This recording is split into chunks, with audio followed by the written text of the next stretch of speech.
lagi bersama saya Nabila Maharani di Berita Sekilas Info yang menjabarkan berita tertajam, teraktual, dan terpercaya.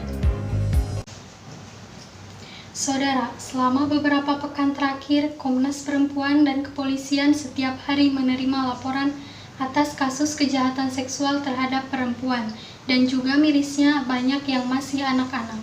Dalam sepekan terakhir, sudah ada 3 kasus kejahatan seksual di sekolah yang muncul di beberapa daerah dan para pelakunya merupakan tenaga pengajar hingga pemimpin pondok pesantren.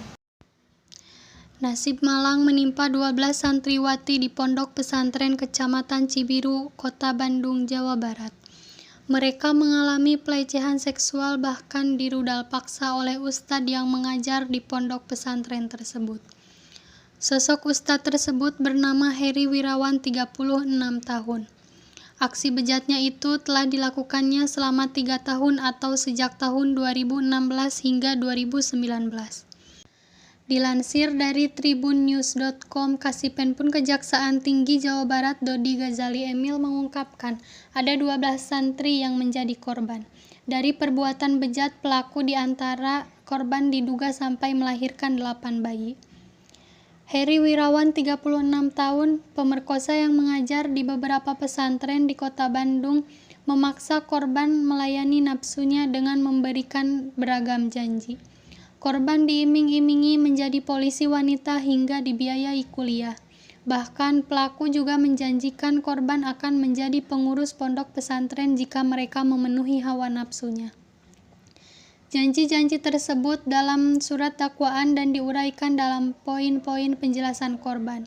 Selain itu, pelaku mengatakan kepada korban untuk tidak khawatir dan akan bertanggung jawab kepada para korban yang dihamili. Berita selanjutnya datang dari dosen Universitas Sriwijaya berinisial R yang ditetapkan sebagai tersangka kasus pelecehan seksual. Dari hasil penyelidikan polisi, dosen tersebut mengirim pesan lewat WhatsApp yang mengandung unsur pelecehan seksual kepada 3 mahasiswanya. Jumat, 10 Desember 2021, polisi menetapkan tersangka atas dosen Universitas Sriwijaya berinisial R dalam kasus pelecehan seksual. Tersangka terbukti mengirim pesan yang mengandung unsur pelecehan seksual kepada 3 mahasiswanya lewat aplikasi pesan WhatsApp. Dalam pemeriksaan yang dilakukan di Bareskrim Polda Sumatera Selatan, tersangka dicecar 35 pertanyaan dan terbukti melakukan pelecehan seksual kepada 3 mahasiswa yang melapor. Sebagai alat bukti, polisi mengamankan tangkapan layar percakapan tersangka dan korban, 1 telepon genggam milik korban. Guna penyelidikan, tersangka ditahan selama 20 hari ke depan.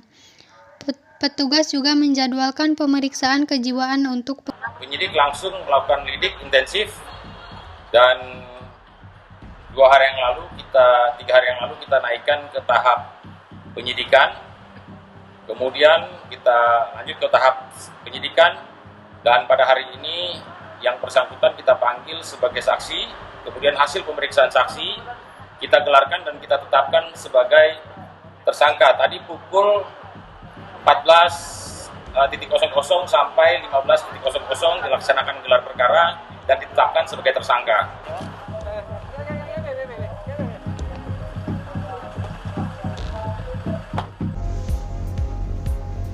Pemirsa, informasi tadi sekaligus menutup perjumpaan kita dalam program Sekilas Info pada siang kali ini. Saya, Nabila Maharani, mengucapkan terima kasih, selamat beraktivitas dan sampai jumpa.